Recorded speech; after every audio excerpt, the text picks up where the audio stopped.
Essa é a Madalena Giordano, a brasileira que você conhece pela triste história, uma infeliz história que foi exibida pelo Fantástico na TV Globo, que é resultado, na verdade, de uma investigação do Ministério do Trabalho.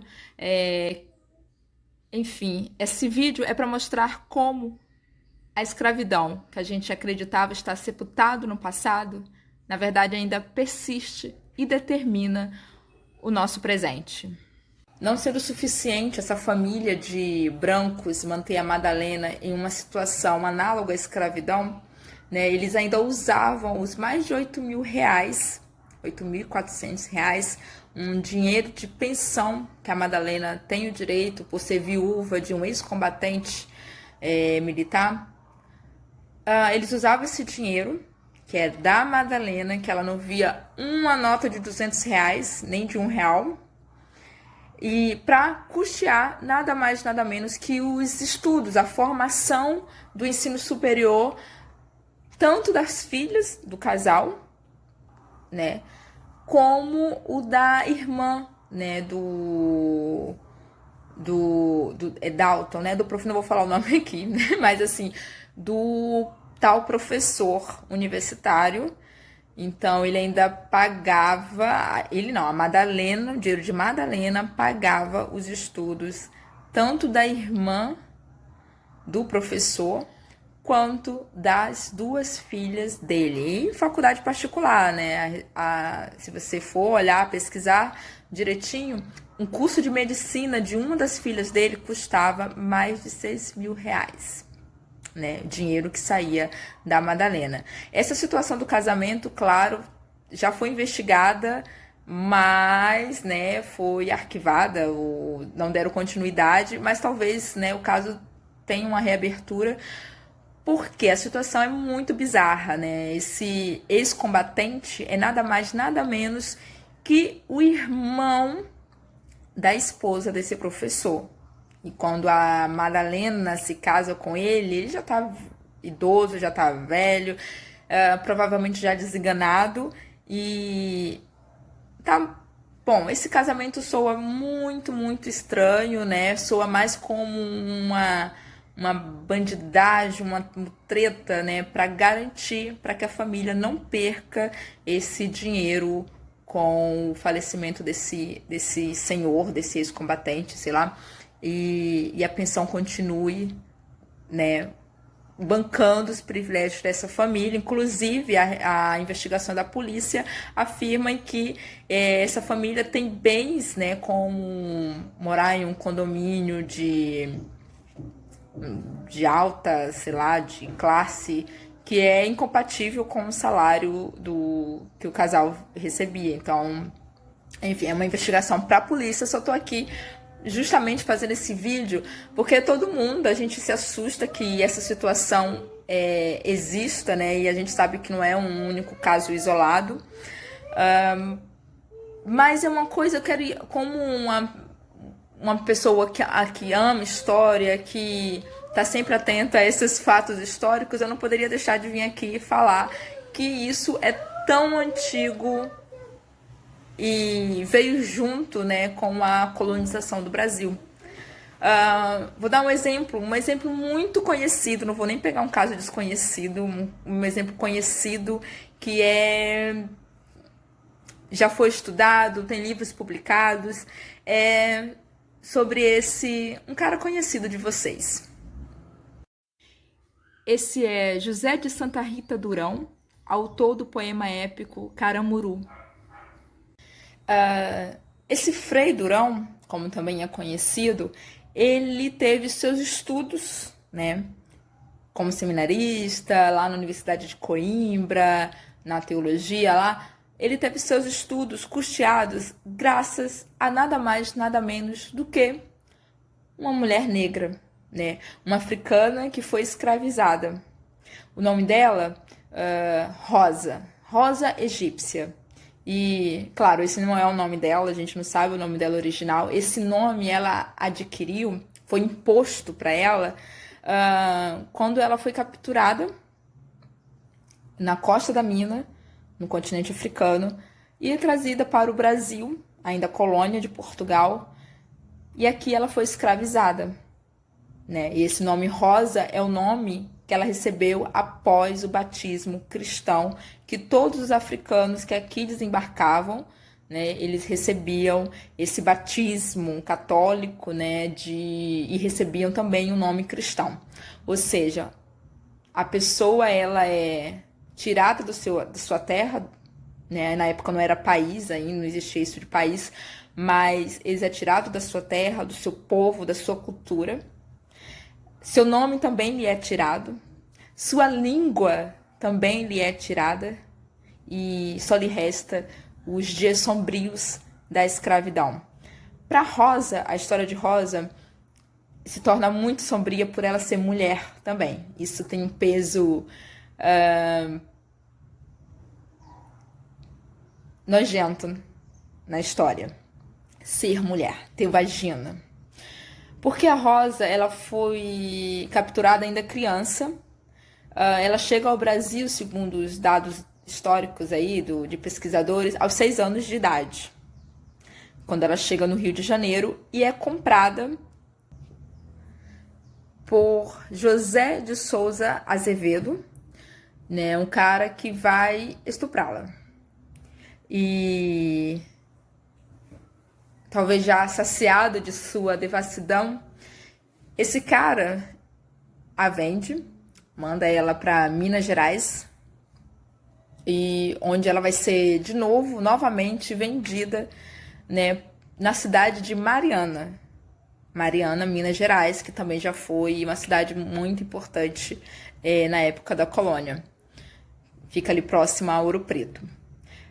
Em Mariana, uma dama, né, da sociedade comprou a Rosa porque ela precisava de uma escrava de ganho. Aqui, segundo Clovis Moura, no seu Dicionário da Escravidão, ó, a capa do livro, diz o seguinte: escravo de ganho era aquele escravo que andava pelas ruas da cidade, das vilas, vendendo, né? Eles eram tipo, meio como, não é comerciante não, vendedores mesmo. Eram escravos que trabalhavam fora da casa do proprietário, né, do seu proprietário, do seu dono, né? Lembrando que o escravo, ele se torna uma coisa, um objeto que, né, pode ser vendido e desfeito como qualquer produto. Bom, esse escravo de ganho, ele vendia comida, vendia doces,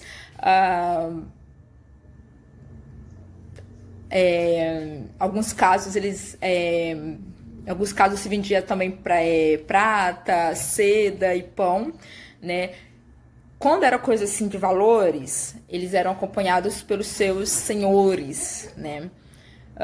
Até no caso do pão, né? Quando o escravo saía para vender o pão, porque o escravo não podia tocar no pão, ele era proibido de tocar no pão.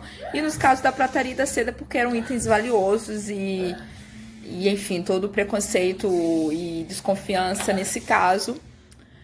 Mas também existiu o escravo de ganho que ia para outro trabalho, o trabalho da prostituição.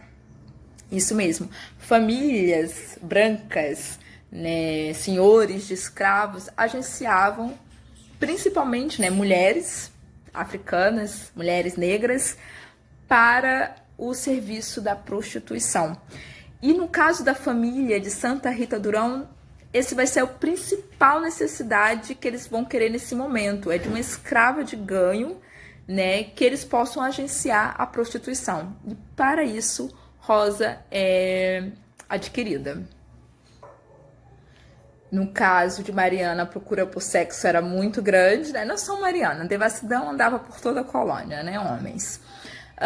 Mas havia, assim, muita procura e poucas ofertas, então a necessidade das prostitutas ali era muito forte, principalmente a hipocrisia católica, né?